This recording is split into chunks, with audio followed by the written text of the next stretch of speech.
Andy, it's great to have you here in Belfast for first time with Elam Bible Week. Welcome to Wondrous, which is the relaunch of the Elam Bible Week. And just by way of introduction, tell us a bit about yourself. My name's Andy Hawthorne. I lead the Message Trust in Manchester. Started it with a mate in his bedroom about 20 years ago, and it's grown, and so we have about 100 full-time staff and thousands of volunteers, and touch the lives of about 100,000 young people every year. So been a journey. Sounds good. Message Trust, obviously that's your thing, that's what you're known for. Tell us a bit about what you do for it, do with it, your heart for it, that sort of thing. Well, Message Trust was actually birthed out of a business that I had in inner city Manchester, and I did this thing that a lot of business people do. Drove out of the suburbs, my nice house in the suburbs, drove into the inner city because that's where the grants were in Manchester, and made some money and drove back out, and never really touched the lives of the people around the business. And yet in the mid-80s we had a big surge in turnover. Our theory is Lady Diana wore a pair of our braces. We used to make these fashion braces, and like next day every girl in Britain had to have a pair. And so we took on lots of lads from the local estate. Brilliant. In tough inner city estate in Manchester, and they were a nightmare. They weren't brilliant. There was all sorts of chaos, but not just the fact that their lives were chaotic with drugs and gang activities and crime, and just got to know the families a bit, and their families were generations of unemployment and criminality and all that carnage. And so as a couple of Christians, me and my brother leading this business, we started looking for local churches in that estate. We couldn't really find any. There were churches, but they were kind of churches that met with the alarms on the barbed wire to keep these lads out. Okay. Tiny little churches.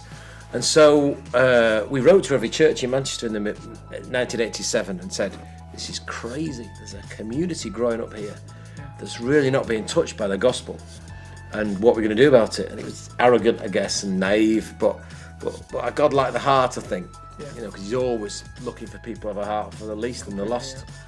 And so we also booked the biggest rock venue in Manchester for a week, called it the Message 88, and it was just a God thing. There were over 300 local events in the build-up, and then thousands and thousands of kids turned up to these crazy gigs we did, and loads became Christians.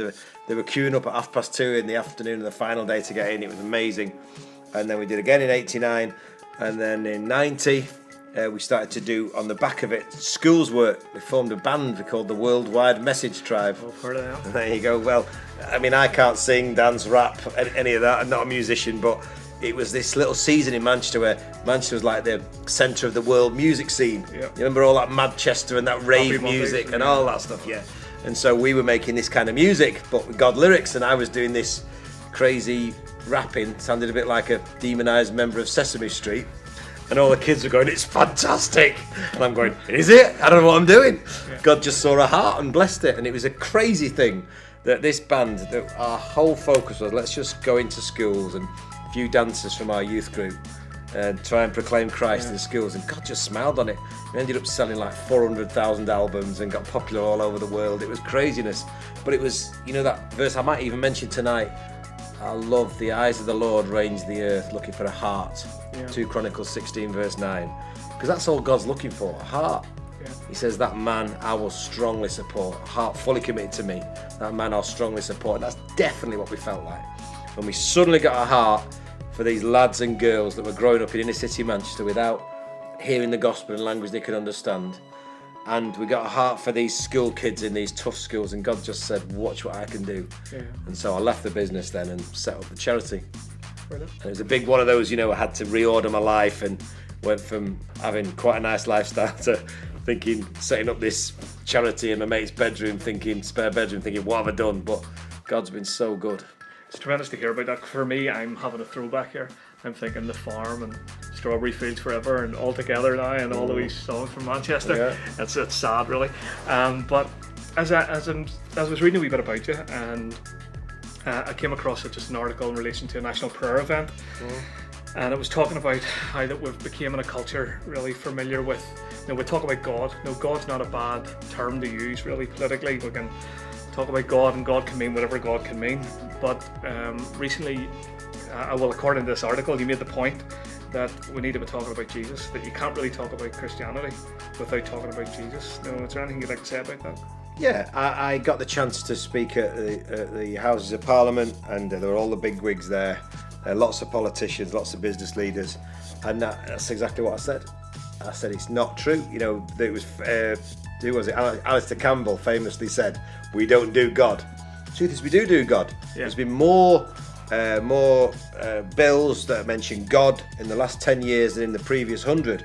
What we don't do is we don't do Jesus. Yeah. It's Jesus who's the offence, and Jesus is the only answer, the only hope we've got. He's not some random God. Who's this God? I'll tell you, God is. His name's Jesus Christ. He revealed himself, and we've become more and more bold in that. You know, we don't get a load of government money, even though we deliver incredible results. Yes. You know, we've got our track record of the young offenders we've been working with in the last 12 months is none of them.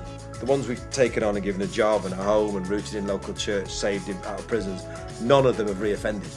Now it's saving millions and millions of pounds, and the answer is, the only difference, not that we're smarter than all these government politicians or businessmen, the answer is Jesus Christ has come into the life, transforming power of the gospel. That's obviously a lovely way to finish what you've just said. As far as we're just really closing off, what we're just having our chat here, and we're really looking forward to just hearing your ministry tonight. Expect to be challenged, but when it comes to challenge, everybody seems to have a core message, something that just love everybody to get. Is there something you would love us to take away from Wondrous? Yeah, I think I'm going to talk about parable of the sower, and Jesus says at the end of the parable of the sower, person with a good and a noble heart who perseveres to the end, that person will produce 30, 60, even 100-fold. And I'd love people in this room, people watching this video, to think, why not believe for God's maximum? Yeah. Why not just do something so that my life, ordinary bloke like me, can produce an incredible bumper harvest for Jesus? Yeah. Why not go for it? Why not reorder my life and my disciplines and my finances and my vision, and start dreaming and believing for God's maximum? Because if there's 100-fold, I want it, don't you? Absolutely. Yeah. And that's a great way to finish. So big round of applause here, all the guys in the back line doing nothing, just looking at us. Yeah, but thank you very much, Andy. Really looking forward to your ministry. God bless you.